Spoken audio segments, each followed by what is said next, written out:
right, what's up, rockers from all across the world? I'm here in Chain Reaction, legendary Orange County, California, for the first show in Chain Reaction, first night, day one, first tour of 2021. Wristmeetrazor. Thank you for having us. Of course, man. If you guys want to introduce yourselves, everybody going down the line. I got Justin first. My name's Justin. I do the vocals for Wristmeetrazor. I'm Elaine. I have taken over bass, starting with this tour. We'll go into that a little bit. My name's Tyler, and I play guitar. I'm Brian. I play drums. And I'm Jonah, and I play guitar. So, as we go in there, so originally, Justin, you were the front man and bassist going into it. Now we have a bassist woman slapping the bass. When was this decided? How did this step up? Well, I guess originally it was a lot more of a split. Like the way that it really started was Jonah and I basically splitting it right down the middle, doing 50%, 50%, writing 50% of the lyrics, doing 50% of the vocals. And then when we added Brian in 2018, he started doing some of the extra vocals that Jonah and I didn't really want to do as much. But since then, it kind of has grown to a place where, especially with this new record, it makes a lot more sense to have a dedicated frontman. And so that's where we're at. Well, you're seeing that a lot more, too, with bands that were starting off with a guitar player, singer, and now they can focus on just vocals and doesn't have to worry about the riffs and playing at the same time, and you can build up your vocal dynamic and rage. How do you feel about being in an all-male band? Oh, shit. It doesn't bother me. I mean, You going to put them in their check on tour? probably. Well, how did they find you? How did you come into the band? I mean, I would consider myself a bigger fan of theirs from the time they started to like up until I was in it. I mean, I just got very lucky. I moved to Vegas from Indiana, met him, and then he was like, "Hey, I don't want to do both anymore." And I was like, "I play bass. I'll do it. I Why slap not?" at a bass. Yeah. What's up? What's up? You guys need somebody? I got you. Exactly. Well, kind of like a time hop then. It's like originally you formed the band, correct? You were the first person to start the band, and then you found Justin. So how did you come up with the name for the band? So I came up with the name for the band because I was just listening to a lot of bands like Neil Perry, Code and Armada, and Usurp Synapse, and they had a song called Wrist, Meet Razor, and I was like, that's cool. And at the time I was going through a lot of emotional things, and it was something that really stuck with me, and it felt very cathartic. And so I just took the comma out, took the spaces out, mashed it into one word, and that's how it started. And I mean, it's not going anywhere. There's people that don't like it. There's people that do like it. They understand where it comes from. But at the end of the day, it's important to us. So, I mean, I found you guys by complete accident because I actually looked at an email from Alternative Press. One of the few emails I've actually seen from them that cared about it. Like, new debut single, Wristmeetrazor. And it showed Last Tango in Paris, and it was a music video. So whoever you guys did your PR, they sent it to all press, and I got the email. Name caught me, and then the music video caught me because you also had Isaac from Knock Loose featured on there. I was like, oh, shit, okay. Let me hear this. And I'm like, oh, my fucking God. I feel like I'm in 2000s core again. I was like, damn, this slaps. So fucking A, man. It's a original name as well. So like however you came up with it and finding it. So yeah, I mean, I'm very happy with it. It's something that won't leave people's minds. That's for sure. And it's like when you talk, I'm like, oh, what do you listen to? I'm like, Wristmeetrazor. You're like, whoa, what are you going through, dude? I'm like, I'm fine. I swear, it's just good music. Yeah, I mean, we've had instances where we think that people are gonna be like, somebody will be like Wristmeetrazor, and then they end up having a totally different reaction. Like Brian can tell you, we were in I think at the end of it was a Bloodfest at the end of the Seeyouspacecowboy tour that we did, the 29 Scene tour, and I'll let you tell that story because that happened to you. Guy walks up to the merch table and looks at everything, goes, pretty interesting band name there, huh? Just really putting it all out there. And I was fully prepared for an argument. I was like, yeah, what's up? And, he was like, no, I love that. Like, no one does that. Thank you all. It's very surprising. It's cool. Was it like in a Midwest town? It sounds like it was like in a Midwest Yeah, it was town. like- What kind of name we got there, boy? Yeah, the suburbs of Detroit. Well, now, so that's how the friendship came up with See You Space Cowboy then. And that's how this tour evolved to what you guys are doing now with them. Going on this huge, it's about, what, it's over maybe 2 months or a month and a half long tour? Yeah, it's about a month and a half, 7 weeks or so. Yeah. And you're on day one, sold out show. Day one, sold out show. Chain reaction on the day Knotfest is fucking happening. That's what's up. So you guys are going to have some good crowd. Oh, definitely. But still, shout out Knotfest, shout out Fat 5B. So. And so I'm assuming, I know one of you haven't been here in Chain Reaction. Have you all been to Chain Reaction before? I don't. We've never played it. I've been here, but I think the rest of them probably haven't even been here. So.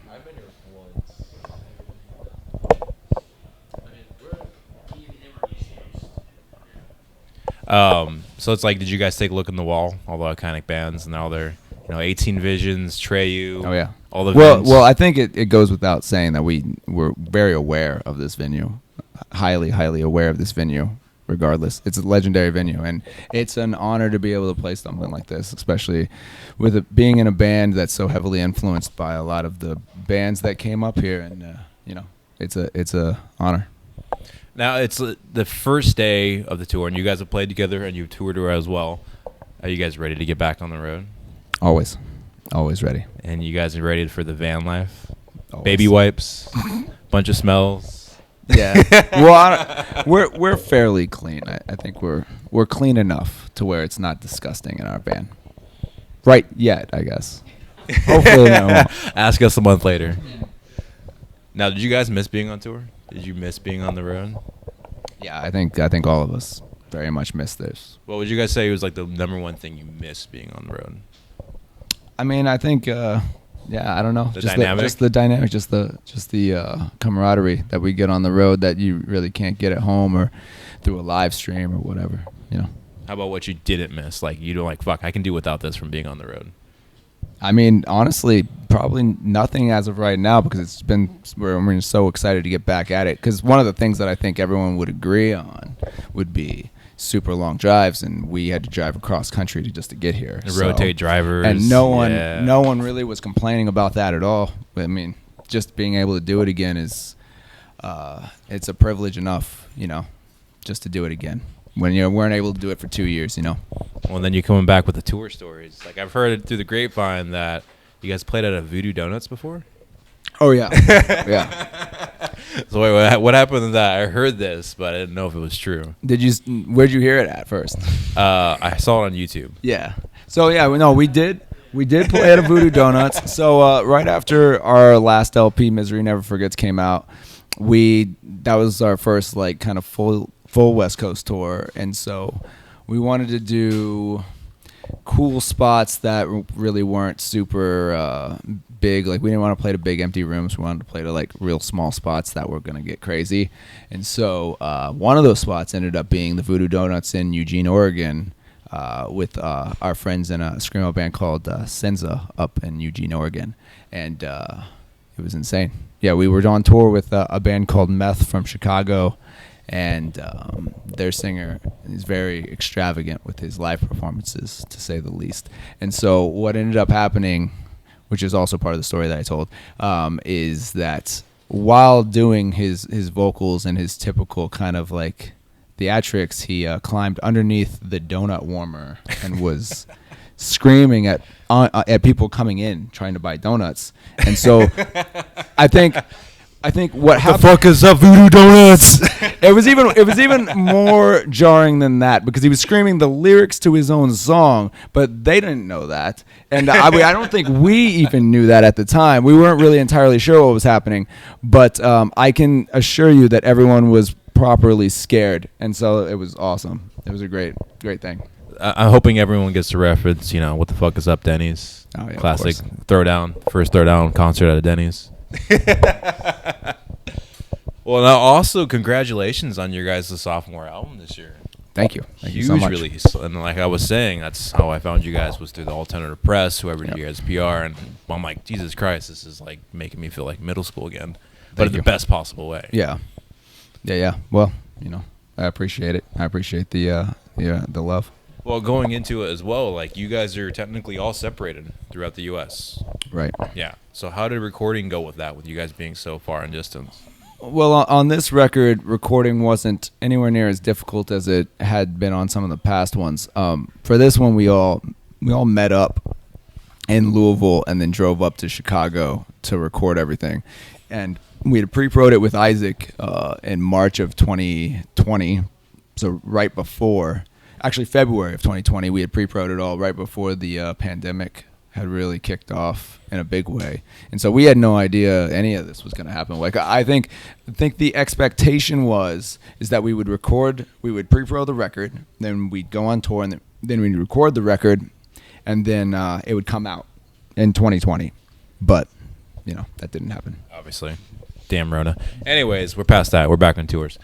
But so do you think with how you guys are still in writing stuff and sending stuff to each other, technology has made recording better than ever and easier than ever? With these advantages with Pro Tools, Logic, and sending stuff digitally, plugins and whatnot, not having each other writing riffs in a room together, was that huge advantage to you guys being able to make this album last year? Yeah. No, I mean, the big thing with the Pro Tools thing is that it kind of is a double-edged sword when it comes to being in a band and playing music. Well, one, it does make it a lot easier, but two, it kind of creates this situation where anyone can write a song or do whatever, and it's kind of given birth to this situation where we need this culling of bands so that it's really cut down to the ones that are going to work the hardest and not just the ones that have a computer that can record music. Yeah. You know what I mean? Because I think there was a time when if you wanted to cut an album, you had to be able to back that album up, and it really doesn't exist like that anymore. So it makes everything a lot easier, obviously, but there is a double edge on that, I think. Now, how about for practicing wise? Since we don't practice. Like a fucking boss. We just show up and we play. Yeah, we don't practice at all. So are you saying technically tonight is the first night of practice? Yes. Professional practicing. Yes, that's what I'm saying. Hey, we'll see what happens tonight then. Oh fuck, my string broke. We have enough instruments. It's okay. We can lose a couple and we'll be all right. No, I'm curious on writing wise. I guessed it because I was for fun. I was poking around, listening to you, and I think I got your guys' riffs a little bit. And was most of this album recording in drop C or C sharp? We're on drop C. Yeah, I was like, fuck yeah, I guessed right. Yeah, you did. You guessed right. Back in that's early metalcore day. I want to say 2000, so Old Bullet and all that shit. Yeah, everybody was in drop C pretty much. C or C sharp D. That's the vibe. That's the vibe for sure. Now it's I want to talk about you guys' merch because you guys just announced some new merch lineup. Yeah. And when I wrote the article for you guys on our Band PR about the album, I'm like, damn, this makes me feel like Bullet, 18 Visions, and Atreyu had a three-way. Right. And now you guys made some merch with throwback 2000 style. Always. Fucking love it. Always. Yeah. It's all part of the whole thing. I've always been a very strong believer that if you're going to do a band, you should also do an image and you should also do a full product for it. Because I think when people get involved in what you do and they kind of invest themselves in it, they want more than just music. So I think we're happy to give that to them. Now on the album, what would you guys say? I'm sure you guys each have your own favorite songs in the albums. What would be some of your guys' favorite ones? That one you're excited to play potentially tonight. I guess we'll go round robin. We'll ask everyone. My favorite is probably Nietzsche is Dead as far as what we're playing. It's a interesting foray into the nature of nihilism in 2020 and 2021 and how little that seems to mean and also how perverted that whole thing is. So that's my favorite, at least. Honestly, I kind of feel like I'm not allowed to pick one because I didn't write any. But you can be excited to play someone. Well, I mean, you can be excited. Probably, since almost everything, almost the whole set, I learned by ear. There were 3 or 4 songs that the two of them had sent me videos for to figure out like shit that was really hard to pick clean. Yeah. But in terms of learning them and playing them, probably Eyes of Sulfide. That one was fun to figure out, for sure. You're like, yeah, earn your spot here, figure it out. I'm gonna go with Sycophant. Yeah. It's a very hard-hitting song. I love the riff in Sycophant. Yeah, I'm very excited to play it live and see how it goes. Anemic.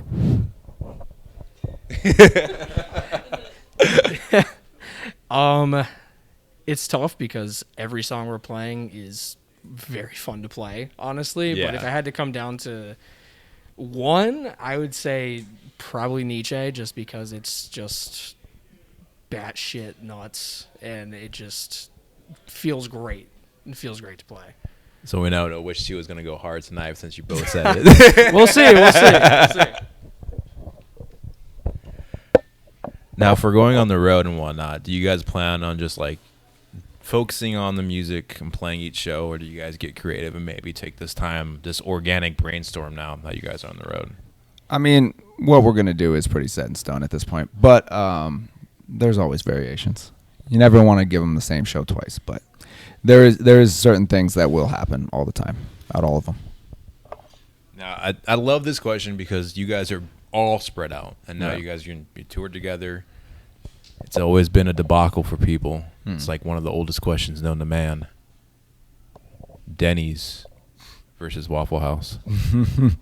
I mean, we actually might not be the best band to answer this because we're all vegans. So, Oh, shit. Right. so I guess hash browns from all those places, I guess. But I don't know. They're all pretty meat oriented, so I don't know. Well, that's good to know, but also, fuck yes, Waffle House. Yeah, fucking agree with that. It's good better at 2 a.m. Well, it's also really curious to know for like, we're in this rock industry right now, the current status of it.